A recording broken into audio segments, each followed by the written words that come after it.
Halo teman-teman semuanya. Jadi pada kesempatan kali ini kita akan belajar bersama mengenai bab mengorkestrasi lingkungan yang mendukung.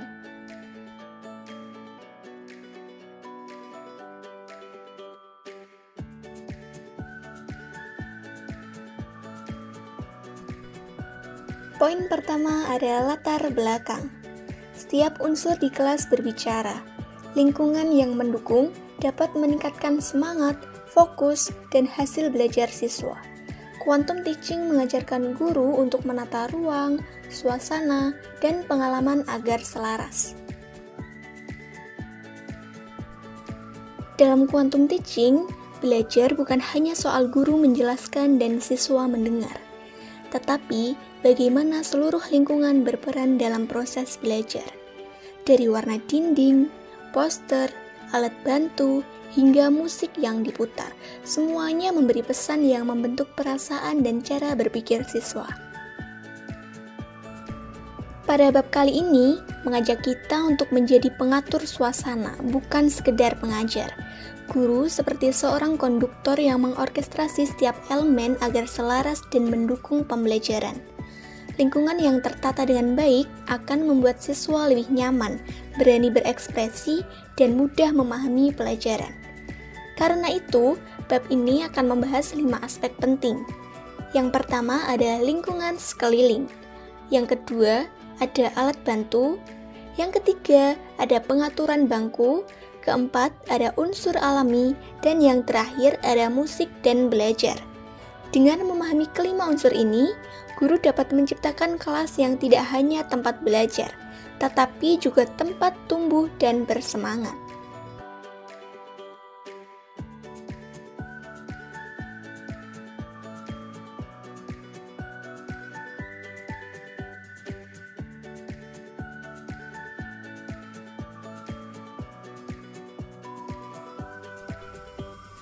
Baik, jadi aspek penting yang pertama ada lingkungan sekeliling.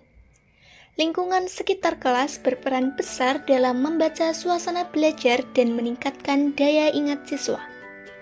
Menurut teori quantum teaching, pandangan sekeliling membantu daya ingat.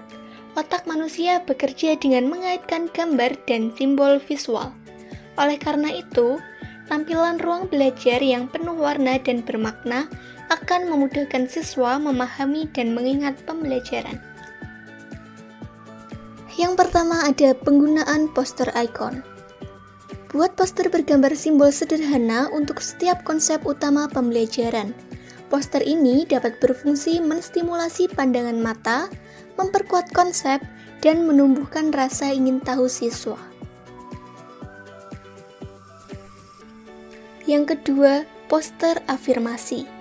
Pasang poster dengan pesan motivasi positif seperti "aku mampu mempelajarinya", agar siswa terdorong secara mental dan emosional.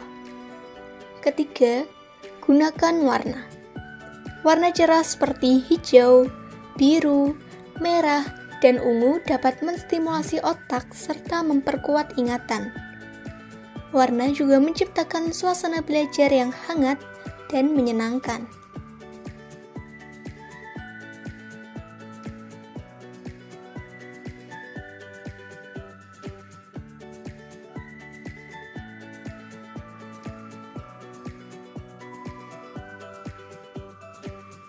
Apa itu alat bantu? Alat bantu adalah benda yang digunakan untuk mewakili ide atau konsep tertentu. Benda sederhana ini rupanya bisa membantu siswa memahami pelajaran dengan cara yang lebih menarik.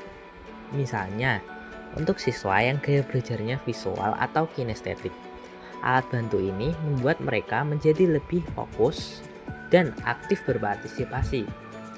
Dengan alat bantu ini, pelajaran tidak hanya didengar oleh siswa, tetapi juga dapat dilihat dan dirasakan secara langsung oleh siswa, sehingga pembelajaran terasa lebih menyenangkan dan efektif. Contoh alat bantu dalam pembelajaran bisa sangat beragam. Misalnya, boneka untuk mewakili tokoh dalam sebuah karya sastra, bola lampu plastik untuk melambangkan ide yang cemerlang, panah untuk menunjukkan poin penting, kacamata untuk menggambarkan cara pandang yang berbeda dari dua sisi, dan topi ala Sherlock Holmes sebagai simbol berpikir deduktif dan kritis. Benda-benda sederhana ini mungkin terlihat sepele, tetapi bisa memberikan makna yang kuat dan membantu siswa memahami materi dengan cara yang lebih menarik.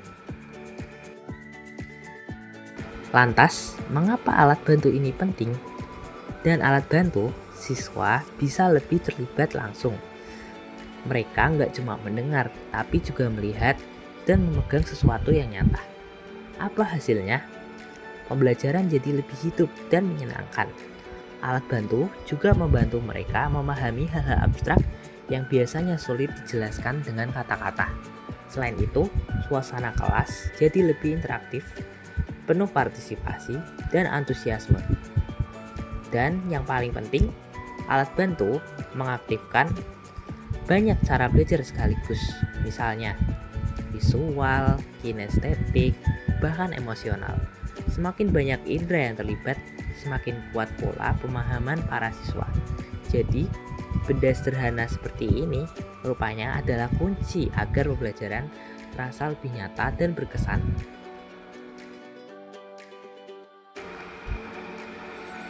Selain alat bantu, rupanya pengaturan bangku juga penting dalam pembelajaran. Mungkin terdengar sederhana, tapi posisi bangku dan meja sangat mempengaruhi cara siswa berinteraksi dan memahami materi.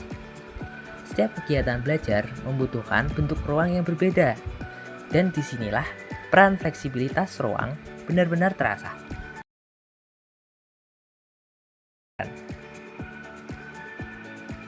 Ada beberapa model pengaturan bangku yang bisa digunakan. Yang pertama yaitu menghadap ke depan.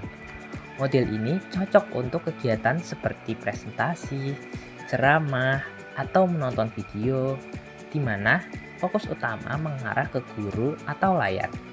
Yang kedua yaitu saling berhadapan. Model ini sangat ideal untuk kerja kelompok atau diskusi. Siswa bisa saling menatap, bertukar ide, dan belajar berkomunikasi secara langsung. Yang ketiga yaitu setengah lingkaran. Model ini memberi kesan terbuka dan seimbang. Semua siswa bisa saling melihat dan berdiskusi tanpa terhalang meja atau posisi duduk. Selanjutnya, bagaimana cara menyesuaikan ruang untuk aktivitas? Fleksibilitas ruang bukan berarti kelas harus besar. Ruang kecil pun bisa disesuaikan. Misalnya, meja bisa digeser ke samping saat kegiatan kelompok, atau kursi bisa diatur membentuk lingkaran saat diskusi. Bahkan, meja lipat bisa jadi solusi agar ruang mudah diubah sesuai kebutuhan. Kuncinya adalah kemampuan menyesuaikan ruang agar mendukung aktivitas belajar yang beragam.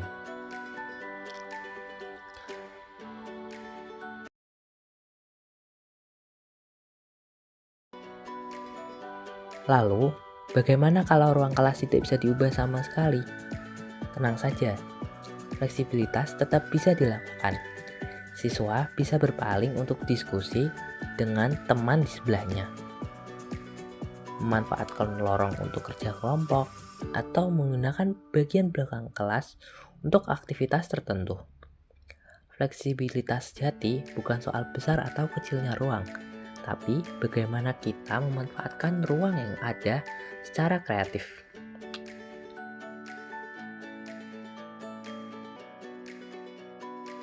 Unsur alami. Ternyata bukan cuma guru dan murid aja yang berperan penting dalam belajar, tapi juga lingkungan termasuk tumbuhan, aroma, hewan peliharaan, dan musik. Tahukah kalian, tumbuhan gak cuma buat hiasan loh, mereka juga bantu memperkaya udara dengan oksigen dan bikin ruangan terasa segar. Contohnya kayak Devenpetia, dia menghasilkan oksigen dan bikin ruangan jadi lebih sejuk.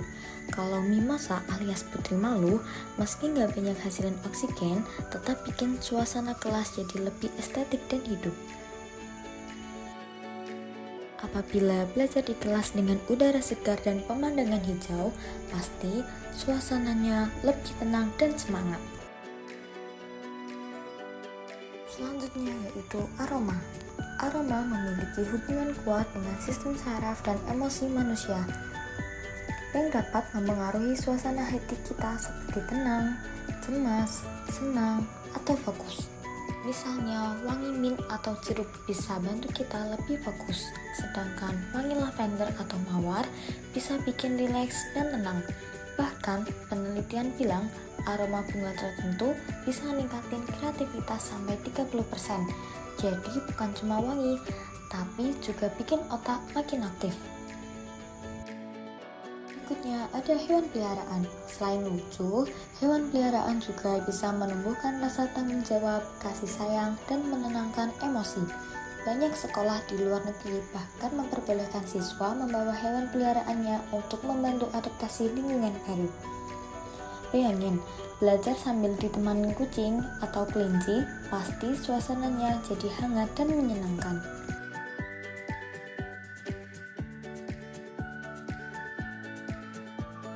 Selanjutnya yaitu musik dan belajar.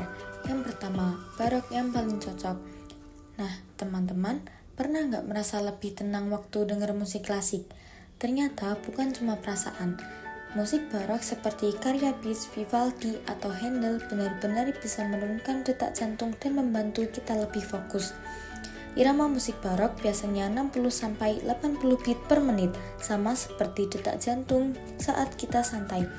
Bahkan, ada yang disebut efek Mozart. Penelitian menemukan bahwa musik Mozart bisa meningkatkan daya ingat dan hasil belajar.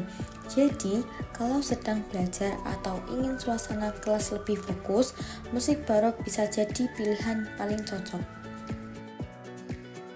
Yang kedua, menata suasana hati. Musik itu seperti remote untuk suasana hati ya. Kalau kita ingin kelas jadi lebih semangat, putar musik yang riang dan positif saat siswa masuk. Tapi kalau mau mulai menulis atau refleksi, ganti dengan musik yang lembut, misal instrumental. Dengan cara ini, kita bisa membantu siswa berpindah dari suasana tegang ke santai hanya lewat musik. Jadi, bukan cuma menghibur, musik juga bisa jadi alat manajemen emosi di kelas. Yang ketiga, meningkatkan hasil belajar yang diinginkan. Sekarang, banyak kelas yang ramai berdiskusi. Kadang, guru harus berulang kali bilang untuk menenangkannya. Nah, musik bisa membantu tanpa perlu bicara banyak. Saat diskusi, putar musik dengan volume sama seperti suara siswa. Lalu, pelan-pelan kecilkan volumenya. Otomatis, mereka ikut menurunkan suaranya. Saat kita ingin fokus, musik diganti dengan yang lebih lembut. Dan kalau mau menarik perhatian, tinggikan musik sedikit lalu matikan. Siswa akan langsung menoleh. Jadi, musik bisa mengatur ritme kelas tanpa banyak instruksi. Contoh rekomendasi musik yaitu musik reggae instrumental, new age, atau jazz lembut. Gunakan musik instrumental tanpa lirik agar tidak mengganggu konsentrasimu.